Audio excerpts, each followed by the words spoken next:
No episódio de hoje, iremos conversar com um grande ativista do passado. Iremos saber o que ele pensaria sobre o Brasil atual, sobre as formas de injustiça que ainda persistem e sobre o uso político de sua imagem. Eu sou o Wellington e esse é o Voz do Tempo, podcast onde grandes mestres do passado nos ajudam a entender os dilemas do presente. No episódio de hoje, o nosso convidado é um símbolo mundial da luta por justiça e igualdade. Pastor, ativista e vencedor do Prêmio Nobel da Paz.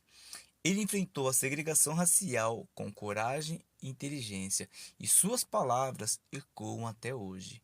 Sim, estou falando dele, Dr. Martin Luther King Jr. Seja bem-vindo, pastor. Wellington, é um prazer estar aqui. Atravessar o tempo pode parecer impossível, mas às vezes a justiça exige que a gente fale além da nossa época. A injustiça continua mudando de roupa, mas a essência dela permanece. Por isso, ainda vale a pena falar.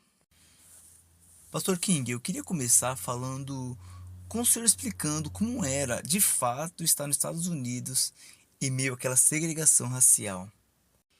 Era como viver numa prisão sem muros. Havia placas dizendo onde eu podia ou não podia me sentar, onde podia ou não podia comer, estudar, trabalhar. Minha cor de pele era usada como justificativa para me negar à humanidade.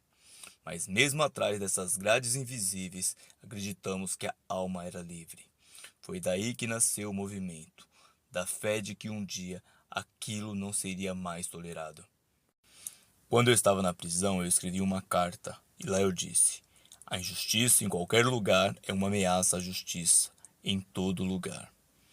Essa frase continua sendo verdade, porque quando você se acostuma com a justiça do outro lado, um dia aceitará a sua também. Hoje no Brasil, muitos dizem que o racismo já acabou, ou que ele só existe quando alguém insiste em falar sobre ele. Outros falam em racismo estrutural, como se fosse uma explicação para tudo.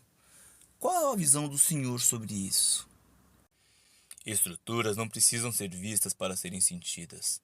Se um jovem negro no Brasil tem menos chance de terminar a faculdade, de conseguir um bom emprego ou mais chance de ser preso ou morto, isso não é coincidência, é repetição.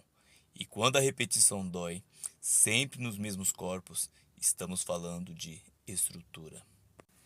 Eu até entendo o que o senhor diz, pastor, mas pessoalmente eu acho que a ideia de racismo estrutural às vezes é usada de forma genérica, como se nós negros fôssemos sempre uma vítima passiva e o outro sempre um opressor. Eu não sei se isso também acaba alimentando o vitimismo. O que o senhor acha disso? Entendo, Wellington, essa é até uma crítica legítima. Eu concordo, não devemos transformar em dor, em identidade a nossa dor. Mas também não podemos pedir que um homem que foi acorrentado por séculos só se esforce mais. Como eu disse em Stanford em 1967, não basta dizer que o negro deveria se erguer sozinho. Um homem acorrentado por séculos precisa de mais do que conselhos, ele precisa de ajuda para romper as correntes. A luta é de dentro para fora, mas também precisa de justiça do lado de fora. Se o senhor tivesse nascido aqui no Brasil atual, como o senhor imagina que viveria? O que te causaria indignação e o que te daria esperança? Se eu tivesse nascido no Brasil, com certeza estaria nas escolas públicas, ouvindo jovens que querem mudar sua realidade. Estarei em ONGs de periferia, onde ainda se sonha mesmo sem ter quase nada. E sim, estaria falando com firmeza contra os números de homicídios entre jovens negros. Isso me indignaria, mas também veria algo belo, a força da cultura negra brasileira, a arte, a música, a resistência viva, a esperança não morreu, ela apenas está cercada de ruído. Aqui no Brasil, há quem associe automaticamente a causa negra à esquerda política. O que o senhor acha disso?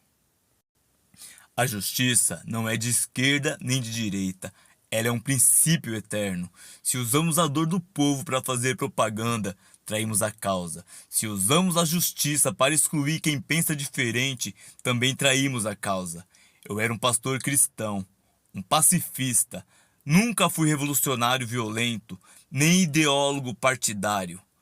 Era e continuo sendo um homem consciente. Eu sonhei com um mundo onde um homem não seria julgado pela cor da sua pele, mas pelo conteúdo do seu caráter. Esse sonho ainda está de pé, embora adormecido em muitos corações. O que falta hoje não é discurso, falta escuta.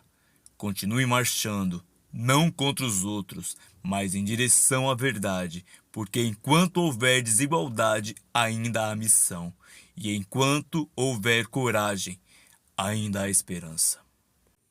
Pastor King, muito obrigado por nos emprestar a sua voz, a sua alma. E esse foi mais um episódio do Vozes do Tempo. Se essa conversa tocou você, compartilhe. Se ela te desafiou, reflita, porque às vezes entender o presente exige ouvir o passado e ouvir com o coração. Até a próxima.